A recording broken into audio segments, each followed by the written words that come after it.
வணக்கம். தின பாரத் செய்திகள். கமுதி பேருந்து நிலையம் அருகே மதுபோதையில் கார் ஓட்டி விபத்து ஏற்படுத்தியதால் பரபரப்பு. ராமநாதபுரம் மாவட்டம் கமுதி பேருந்து நிலையம் அருகே மதுபோதையில் கார் ஓட்டிய நபர் ஒருவர் கைது செய்யப்பட்ட சம்பவம் பரபரப்பை ஏற்படுத்தியுள்ளது. கமுதி அருகே உள்ள சிங்கப்புலியாப்பட்டியைச் சேர்ந்து முத்துக்காளை மகன் நாகவடிவேல் என்பவர் கமுதி பேருந்து நிலையம் முன்பு மதுபோதையில் காரை வேகமாக இயக்கியதாக கூறப்படுகிறது.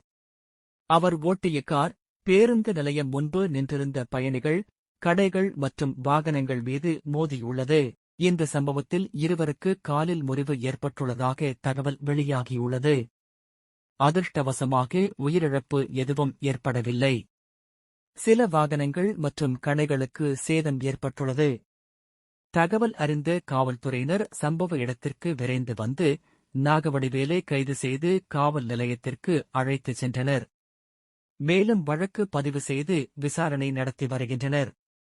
இந்த சம்பவம் கமுதி பகுதியில் பெரும் பரபரப்பை ஏற்படுத்தியுள்ளது.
Hey!